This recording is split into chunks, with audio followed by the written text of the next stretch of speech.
Kita merayakan hari panggilan dan kita punya kebijaksanaan sudah beberapa tahun terakhir ini untuk menabiskan imam pada hari panggilan. Tentu ada kaitan dengan makna panggilan itu. Mereka yang mau ditabiskan dikatakan dipanggil. Dipanggil. Siapa yang panggil? Ya Tuhan. Tuhan memanggil. Dan mereka sudah menjawab panggilan itu. Mereka menyatakan kepada Tuhan bahwa mereka mendengar panggilannya dan mau melaksanakan apa yang dikehendaki Tuhan. Itulah inti panggilan. Panggilan sebagai imam, panggilan sebagai biarawan, biarawati. Bukan kita yang memilih, tetapi Tuhan memanggil. Kita menjawab. Jawaban penting, karena kalau tidak menjawab, ya panggilan akhirnya tidak mendapat tanggapan, ya tidak berbunyi. Harus dijawab. Dan jawaban itu penting. Dan saudara-saudara sudah menjawab. Sekarang saudara silakan bertanya lebih lanjut. Saya jawab ketika menjawab panggilan Tuhan itu, konsekuensinya apa? Tuhan mengatakan dalam panggilan para rasul bahwa mereka diutus untuk memberitakan Injil Kerajaan Allah. Panggilan dijawab dengan ya, lalu disusul dengan pengutusan. Bukan hanya ya lalu selesai, tapi diutus, punya tugas untuk mewartakan Injil. Dan itulah yang nanti saudara janjikan lagi.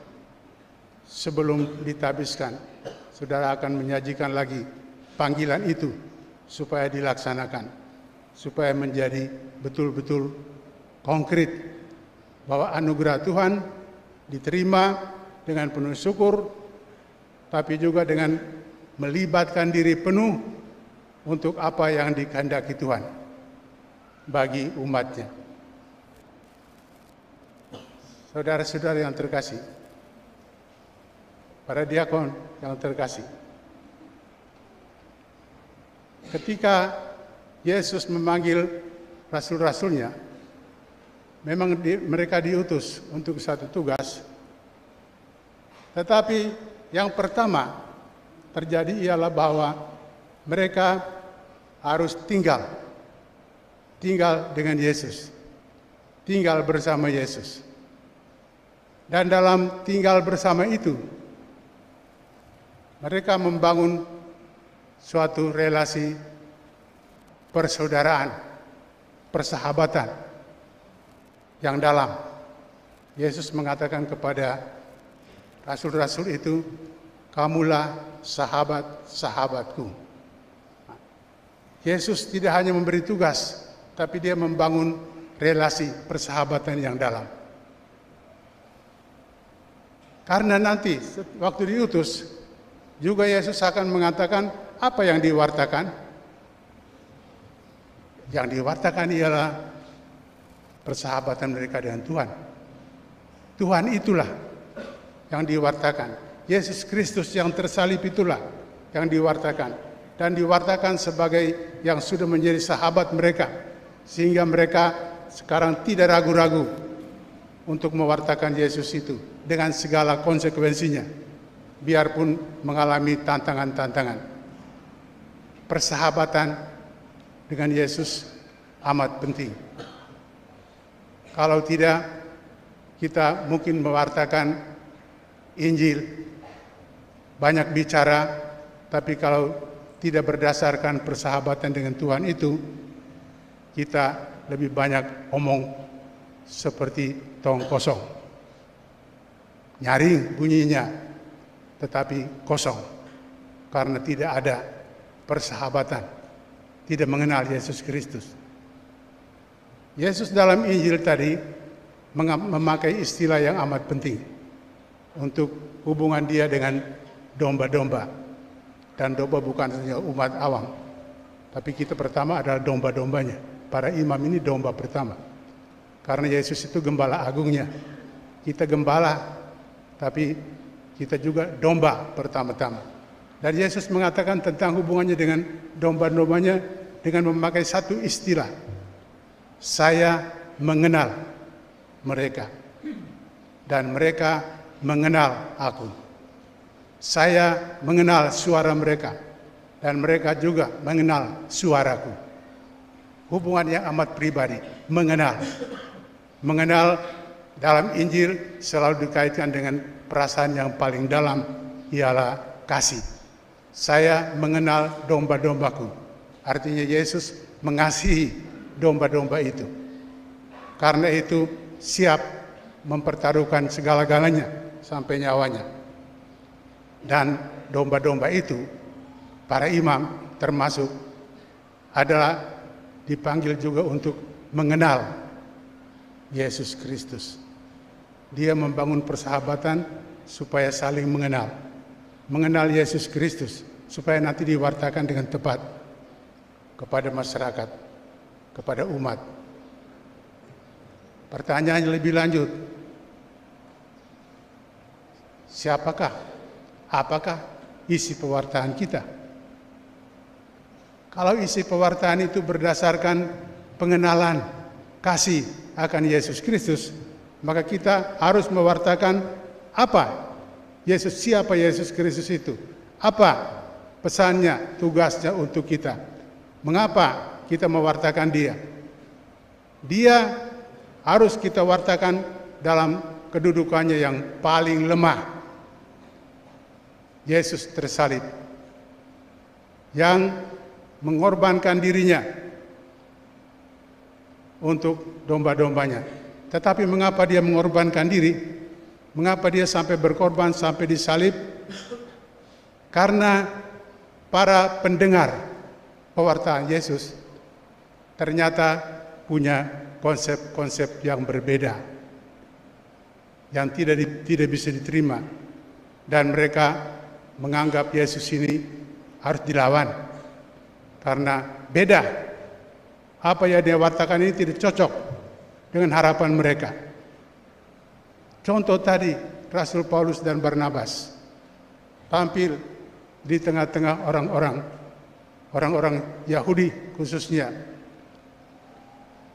dan orang-orang yang disebut yang tidak mengenal Allah, artinya orang-orang bukan Yahudi. Mereka mewartakan Injil Yesus Kristus yang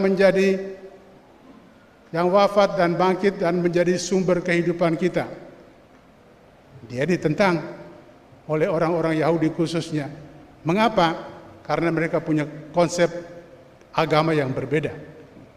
Mereka melihat apa yang diwartakan Yesus tidak cocok dengan aturan-aturan mereka, aturan-aturan keagamaan mereka. Dan karena itu mereka lawan dia. Nanti Yesus akhirnya wafat disalib. Yang menjadi pelaku itu siapa? Orang-orang agama, pemuka-pemuka agama, orang-orang politik yang mencurigai Yesus sebagai memulai gerakan politik, dan orang-orang adat istiadat yang melihat bahwa Yesus melakukan hal-hal yang bertentangan dengan adat. Yesus mewartakan Allah yang berbeda, Allah yang tidak cocok dengan harapan mereka. Karena itu mereka menentang dan menyalibkan dia. Saudara-saudara yang terkasih, pada zaman kita ini, pewartaan Injil, kalau mau sungguh-sungguh mewartakan Injil Yesus Kristus yang tersalib, kita menghadapi hal yang sama, tantangan yang sama. Karena banyak orang tidak beragama atau tidak bertuhan.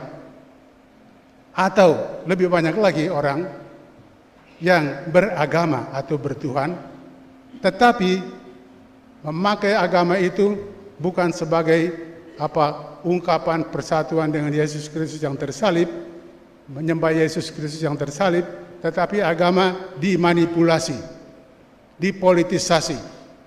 Orang banyak omong tentang agama, tentang gereja, tentang Injil, tetapi dengan kepentingan duniawi semata-mata, untuk mendapat suara, untuk mendapat dukungan politik, dan sebagainya. Ini tantangannya.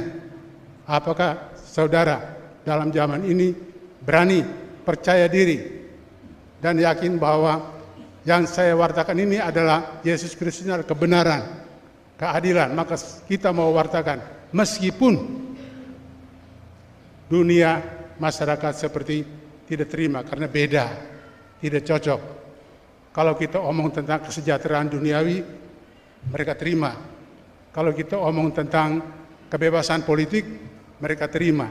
Tapi kalau kita omong tentang Yesus Kristus yang memanggil kita untuk bersatu dengan Dia dalam segala bentuk penderitaan dan juga dalam kematian, supaya bangkit bersama Dia, kalau kita mewartakan hal itu, siap-siap untuk menerima kenyataan bahwa saudara tidak laku. Tidak laku. Kalaupun mereka tidak tentang, seperti orang Yahudi dulu, terang-terangan menentang Paulus dan Barnabas, sekarang mungkin tidak terang-terangan. Malahan mungkin mereka dukung dengan suara besar, mendukung pewartaan Injil, tetapi motifnya motif duniawi belaka. Dan disitulah saudara ditantang.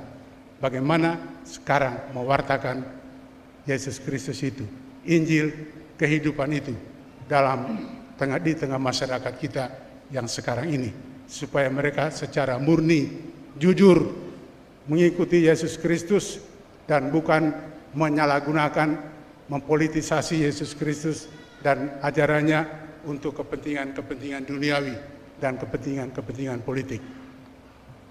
Karena itu, saudara-saudara dipanggil pertama untuk membangun persahabatan dengan Yesus, mengenal Dia sedalam-dalamnya sebagai putra Allah yang menjadi manusia seperti kita, sebagai putra Allah yang bersedia menanggung segala tantangan dunia ini sampai mengorbankan mengorbankan diri di salib.